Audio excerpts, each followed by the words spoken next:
Hey guys, and welcome back to Good Nightmare, where we talk about all things creepy, kooky, spooky, and ooky. I don't know, is that what the Addams family said? I can't honestly remember.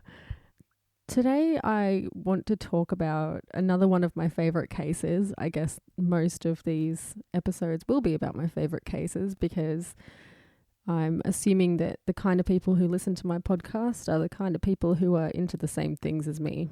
And like I said, I'm always happy to take requests. So if you have any ideas, please let me know. I'm not going to ramble on too much today. I just want you guys to know that you should definitely stay tuned until the very end of the episode because I'm going to have a promo clip for Mirths and Monsters for you, one of my favorite podcasts. I don't want to give too much away because I want you to hear it for yourselves. And also a book recommendation based on today's case. I am huge on reading and on books, so if you are as well, then you'll probably enjoy my podcast, I hope, because a lot of my cases are going to have books associated with them, and I will probably recommend some on my Twitter as well. Go follow me, or don't. It's fine. In episode 1 of Good Nightmare, we talked about Lizzie Borden and the question of her guilt. In today's case, again featuring a female axe murderer, there's no doubt that the woman accused committed the crime. This case, however, is no less complicated, as you'll come to see.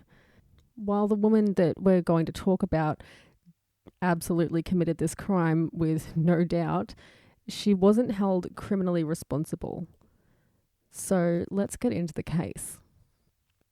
Today we're going back to 1897 Michigan, to a humble and unassuming town of Williamston with a small family of 3.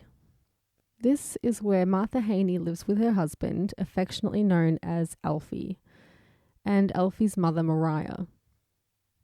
Alfie and his family were considered peasants during this time. They had enough money for the basic necessities of food and shelter, but luxuries were scarce. Alfie would work odd jobs as often as he could, so he could bring home a much-needed paycheck for his family. His mother and his wife would take care of the home together, and more often than not, they would find themselves butting heads. Martha was mentally ill. This was no secret. People around town were aware of her odd behaviour, of talking to herself, which I often do, and wandering aimlessly about town. Again, you could have caught me at 3 a.m. on the streets any time in my early 20s. As you can imagine, in the 1800s, there was little to no understanding of appropriate treatment for mental illness, and to a family such as hers, not many resources. Alfie's mother, Mariah, was a widow. She lost her husband and she spent most of her days at home with Martha. Mariah never took a liking to Martha. When Alfie first introduced the two, Mariah actually took an instant disliking to the younger woman, but she couldn't quite explain what it was that put her off. I'm going to go ahead here and say that you should always trust your gut. The two women would often bicker and fight, sometimes going as far as giving each other a little push or a shove. There were construction workers nearby, and they were used to hearing this kind of commotion, so they'd often ignore it. Perhaps this one particular day, they really should have listened. It was spring, and Martha's odd behaviour had only been getting worse. She would mumble to herself and would bicker constantly with Alfie's mother. Alfie knew that his wife needed support. He wanted to take her to see a doctor to get help for her ailments and her struggles. Mariah left him and his wife be so that they could discuss this. He broached the subject with his wife, but he soon backed down as she'd instantly become agitated at the idea of seeing a doctor. Perhaps he'd try again the next day, or later in the week when she was in a better mood. The following morning, Martha greeted Alfie with a smile. She reassured him that she was just fine and the doctor could wait. He hadn't seen his wife in such high spirits in a long time. He was confident that she was okay, that everything was going to be fine. They decided that he would use that day to go to work and earn a wage. So that's exactly what he did.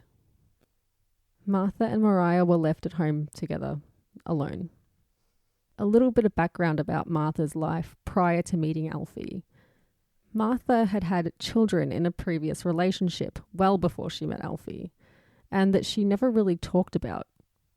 No one had ever seen, let alone met her children, and due to her seemingly odd behaviour, people around town often spread or believed in rumours that she'd in fact killed them. Of course, they were wrong. The children had simply been adopted out to someone else.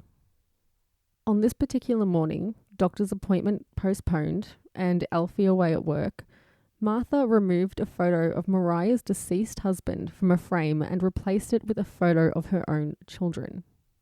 Naturally, upon discovering the change in photographs, Mariah became upset. She confronted Martha and the women began to argue. The commotion would have been no different to the men outside than what they were already used to. The fight began to get a little bit physical, and Mariah actually managed to get Martha outside of the house. Martha, outside and stranded, and irate, began moving around the garden. No one was paying any mind. She came across an axe, and she returned to the house and used it to break in the door. Sometime later, Alfie, after working half the day, was coming home for a cooked lunch with his family. He entered the house but was soon seen coming out in quite a state. This alerted the construction workers nearby, as it was unusual for this usually upbeat man to be so frantic.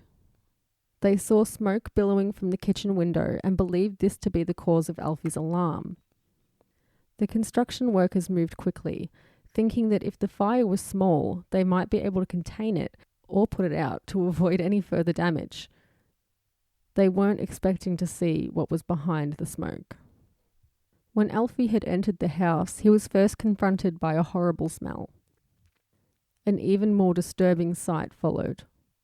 It was his mother's head, set at his place on the table, adorned with a knife and fork. His mother's body lay on the floor, her dress in flames. Martha was not in sight. After regaining access to the house, Martha had brutally murdered and decapitated the older woman with an axe. It was said that there were chunks of the old woman's hair embedded in the floorboards where the axe had come down on her. It was an absolute bloodbath. Not satisfied with simply killing the woman, Martha set her head at the table the way she would set Alfie's meal. The body was laying nearby, soaked in kerosene from a lamp, and set alight with the coals from the stove that she'd been using to cook her husband's lunch. Martha was found in only her underwear as she exited the bedroom when the law and her husband returned. She sat in the lounge at first, stripping wallpaper from the walls, completely detached from the scene around her. Later, while the crime scene was being investigated, she moved to the backyard and started digging frantically in the dirt with her bare hands. Witnesses suggested that it looked as though she was trying to dig a hole in which to bury her mother-in-law's body. When the deputy came to take her away, she was speaking of her own dead mother, saying that she had been told by her mother's ghost to kill Mariah. Kill her or she will kill you. Martha said that she simply had to kill the woman, that she did not do it to be mean. She was held in a men's jail for a time as her fate was being determined. She was kept separate from the men, of course. She was treated kindly by another woman who tended to her, though Martha had difficulty understanding her situation. Martha's mental state had to be evaluated to determine her responsibility in committing the murder. 3 separate doctors ruled her insane, and she was not prosecuted for her crimes. However, she did not go free. She was sentenced to the home for the dangerous and criminally insane, and this is where she would live out the rest of her life. What about Alfie? He's okay. He went on to live as normal a life as possible. He even remarried, though of course they didn't remain in that home. And speaking of that home, years later it was used as a test site for firemen to train. In other words, it was burnt down. Personally, I often wonder if any house in which such a brutal murder occurs should ever be left standing.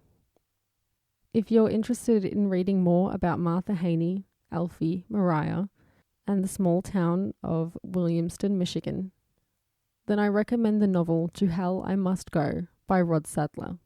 Sadler is a 30-year police veteran and a direct relation of the deputy involved in the case. He gives a unique perspective on events that only he could provide. I personally read and really enjoyed the book. If you have any suggestions for a case you would like me to cover, please let me know.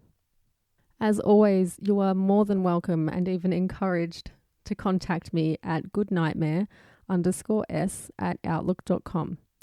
You can also find me on Twitter and Instagram at goodnightmare_s. I love hearing from you guys, so feel free to tweet at me or tag me in memes, because who doesn't love a good meme? Before I switch over to Mirths and Monsters, I just want to thank you all so much for listening and for your ongoing support. It's amazing to have people who actually enjoy the podcast and who've been reaching out to chat with me. My favourite part about all of this is getting to know you guys. I hope you'll subscribe and rate and review on iTunes or wherever you listen to podcasts and you're able to do that. I will let you guys go and I will chat to you again soon. Thank you so much for listening and sweet dreams. Well, hello, my friends. This is CK from the Mirths and Monsters podcast, proud partner of the Odd Audio Network. Join me, my companion Finn, and my occasionally satanically possessed cat Ray as we investigate the real truths behind some of the most wonderful creatures you can imagine. Are trolls really that thick? Or is it just bad press? Are leprechauns really drunken bums? Sort of. But there's a lot more to find out. All you need to do is tune in to Mirths and Monsters podcast with me and Finn. Till next time, sláinte, your good health.